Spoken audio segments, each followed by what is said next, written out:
Bismillah maasha'Allah tabaarakallah asitti kunoo ruuzni jira akkasumallee wanti akka daqqaaqii wajjanne jira manatti egaa maasha'Allah tabaarakallah jechuun hin dagatina isin ja'a asitti immoo akka waan akka xibsii goonee jira turtii asirratti dabarsine keessaa yaadannoo muraasa jechuudha maasha'Allah tabaarakallah kana haa nyaannu hundi keessanuu haa nyaannu isin ja'a hordoftoota kiyyaa. Bakka kanatti immoo kunoo obboleeyyan tiyya wajjin shaashambaa jedhuuf manaabuuf qophaa'aa jirra jechuudha. Kunoo isinitti mul'ata miti isinitti mul'ata maamalleen keessa jirti jidduu mataan adaadaa isii wajjin akka wajjin akaakayyuu biratti jechuudha. Asitti immoo maamaa uffata sirreessaa fi jirra. Maashaallah tabaarakallah shiitii diriyaawwan babbareedaa barbaadan biratti ni argattan. Asumaanuu yaadachiisa isin jaa.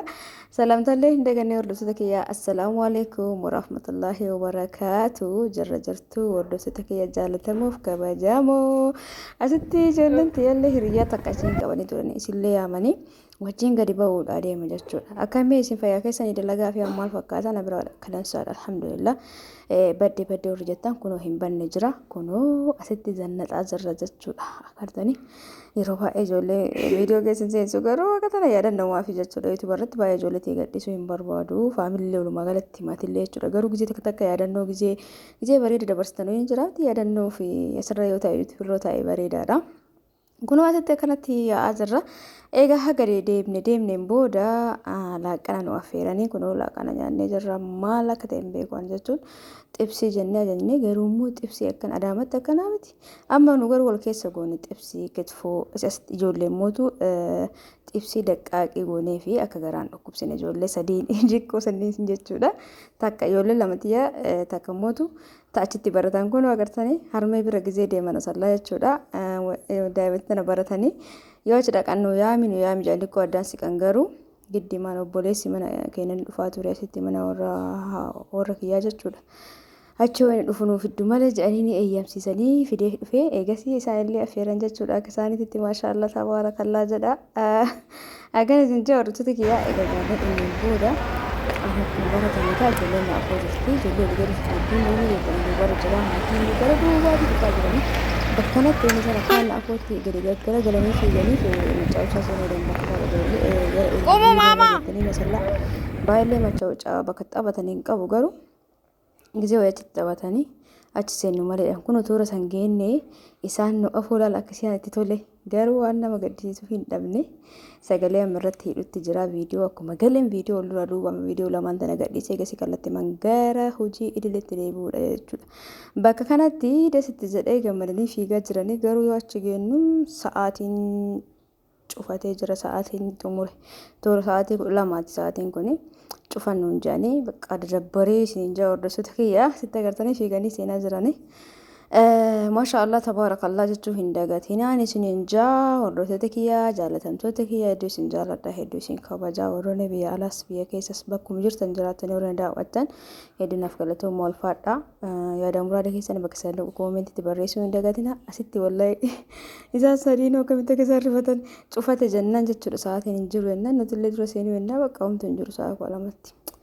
Kunoo asitti dhadhaabatanii garsi deemanii amanne isaan gara sirrallee deemanii. Kunoo maamalleen kunooti walumaan asii dhabne jennaan gara biraa yaa'uuf deemaa jirra akkasuma dura gad deemne nuti amma sa'aatii kana sa'aatii gara 8 booda kan manaa baaneeyyuu eegasii gara magaalaa ol deemnee laaqana nu affeeran nyaanne eegasii yoo gad deebinu ijoollee taphsisuu yaamne bakka kanatti kootu jennaan adeemu jechuudha. Maamaan aga namichi itti himutti amanuu diddee bakki taphatan cufamee jira. Laala eegasii uddi sa'aatii 8 foyin manaa baane haga sa'aatii 2 galgala turre jechuudha. Baree zanaa fataa jedhaatiin taphataa ijoollee wajjin obboleeyyan wajjin taphataa turre eegasii galle gara manaa. Eegas booda immoo kuni bariisaa isaati bariisaa isaa waa daldalaguudha deemaa asitti kunoo waan xiqqoo wayii kunoo laala maashaallah tabaarakallah akka tokkoon akkuma barbaannetti daddalagna jechuudha. Turtiin keessan ammallee anuma wajjin haa turu haa ta'u laayikii sheerii sabskiraayib gochuu hin dagatina isin jaa hordoftoota hedduu isin jaaladha mallee irra deebiidha. Namoonni garagaraa na gaafattan kun isin deebi'eetii jira bakka kanatti kunoo agarsanii amma dalagu amma hin dalagu galgala jechuudha kun. Eegasii bariisaa isaanii kan dalage galgala amma deemnee dhufne san dhiisee jechuudha jalqaba osoo hin argin Biddeena qal'isamee tolchaa jirti haati tiyya. Biddeena lama tokkommoo lamarraa baastee bakka kanatti irraa fuudhee ofii tolchee garuu isin biddeena furdaa jaallatti lixii irra hin buusin akkumaan tolche kanatti tolchinaan jettee irraa fuudhee eegalee jechuudha. Biddeena lama meeqarraa eegalee kunoo argitanii maashaallah tabaarakallaa yeroo takka wallaa'ee elektiriikii tunaan jiraattu bakka cinqii takka hin qabdu.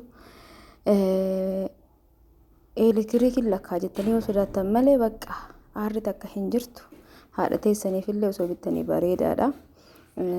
Qoraan hojjolii gadi bakka wanni ta'uun hafee jira waan ta'eef kaameraa sirriitti dhiyeessee waan mul'isee feeleen akka waan inni fakkaatti malee maashaallah lislas ta'etti akka asitti shiroo barbaree keessatti nagarree natti kennetti na biraa gabbaatee maamaan. Kanaafuu anamma waanuma argee ergaa jira. Karidduu bakka waayitti erga san keessa zeetii qofa jira. Mala zeetii marrigamti jedheetuma zeetii marrigii harka tokkoon kaameraa qabadhee jira harka tokkoon lixii buusutti jira. Viidiyoo gisee akkana dhiyeessee isinii waraabu akkuma salphatti miti ka waraabu jechuudha. Akkanatti dhiyeessuuf hoo gara wayii kaa'een fagaatan mul'atu sirri biddeenummaan kun sirriitti isinitti mul'atu. Akkana godhuuf immoo harka tokkoon kaameraa godhee harka tokkoon diriirsu jechuun imaajin yaadamee isin baay'ee takka namatti hin tolu. Gizgizee lafatti illee qicuu mala. Yoo kaameraa keessa ilaalee jechuudha. Kaameraa akkana harka tokkoon achi qabee harka tokkoon biddeen diriirsutti jira. Waaw isin ijaa biddeen aflanyaa garuu maashaallah.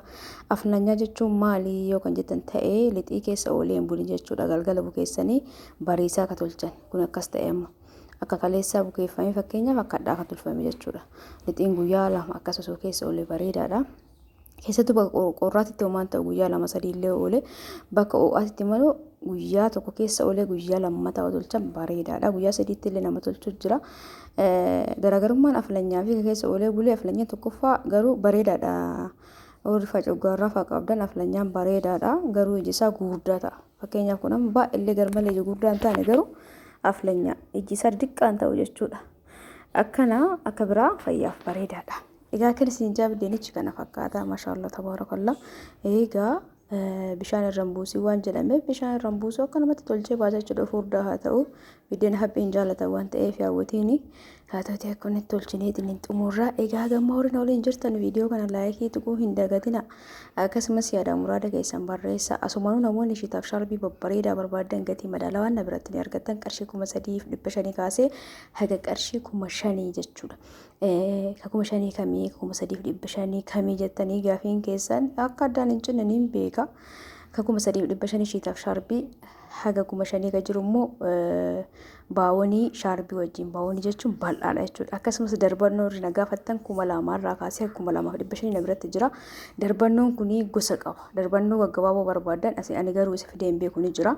Inni sun jechuudha. Asitti bishaan nama ajaa'ibti jaalladha yoo deemtee sitti dhungatu turte maashaallah. Bishaan hin jirtu calcal jedhaa jirti akkasumatti wanni jala keenya fayyadamne. Innaa maal isin ja'aa jira. Darbannoo jechuun irra jalatti illee wal fakkaataadha. Keessattuu hawwataaf baadiyyaaf warri barbaadan darbannoo sottattanii bareedaadha. Mana keessallee ta'a gadillee ba'uuf ta'a. Darbannoo biratti yoo barbaadan diriyaa bituu fi dandeettan jechuudha hawwata keessanii. Akkasii shurraabiin babbareedni illee biratti ni argama. Yeroo baay'ee uffata ajajaan fidaa suuraa erguu hin danda'u. Waan bareedaa fakkeenya shurraabii hawwata ta'uudhaan jettanii yoo natti himtan qarshii 2,800 2,500 irraa kaasee haga qarshii 5,000 jira jechuudha. Sanirraa laaltanii ka'umni keessan isinitti tola. 5,000 barbaadan 4,000 illee barbaadan kana haga kana fakkeenyaaf 2,800 irraa haga qarshii 4,000 ka bareeda jettanii yaadan akkasii isinii fidachuu oolumaa galatti shurraabiiwwan 2,800 haga qarshii 5,000 babbareeda jira jechuudha. Kanaaf suuraa of biraan qabu eegisi maallaqa ergattan isinii fichisiisaa jechuudha. Kana bira jiru noormaali ishiitaaf sharbii babbareeda na biratti ni argattanii fiiskaa na biratti ni argattanii shaalii abbaa keessanii warri waan akka gaabii osoo ta'ee shaalii jechuudha hin argattan na biratti. Meeshaalee mana keessa warri gaafattan meeshaa mana keessa akkaataa isin ordarii godhattanii isinii fichisiisaa maashaallah tabaarakallaa meeshaa babbareeda. Kanaaf hundi keessanuu karaa waasaappiitiin hoosiin boonna jechuu hin dagatina. Lakkoofsa kiyya asirraa fudha seef godhadha eegasiin booda karaa waasaappiitiin koottaa foonaan margitan sana kana butuchee maashina shunkurtitti daakee dalagee turee asitti ruuzi jira asitti biddeen akkana baasnee jirra maashaallah tabaarakallaa. Egaa sallaan beektanni qorraa dhugaa dubbachuuf ammaa kanatti baay'ee hin qorru deemsa ammaa kanarratti duraan baay'ee qorra. Gara tokkotti immoo waan akka maraqii qabu goonee waan akka qiqqilii tokko maxxa shamarratti jechuudha. Ho'aa barbaadameeti. Egaa siin booddee akkanatti kunoo isa kan akkanumatti gannadha maraqii qabaa maashaallah gasi daqaaqi sanillee goonee wajjiin kan nyaannu ta'a eegaa koottaa nyaadhaa warra gammaan waliin turtanii na hojii faajjanii viidiyoo kana akka xumuraa laaltan haa nyaannu isin jaasitti mixmixaa irra buusnee jirra waaw maashaallah tabarakallah eegaa hordoftoota kee viidiyoon kee garraa kanumaan raawwateeti jira viidiyoo biraatiin yeroo dhiyootti walitti deebina turtiin keenya baasallatti dabaree yaadannoodhaaf kan asirraas kaa'ee yuutuuba irra kaa'ee kana waan ta'eef hundi keessan laayikii sheer sabskiraayib gochuu hin dagatin yaada keessan barreessaa namoonni gaafataa turtan kun waan madaamatti deebi'ee irraa waan barbaadan ordee gochuu dandeettanii halkan keerii siin hafaa ta'u baay'ee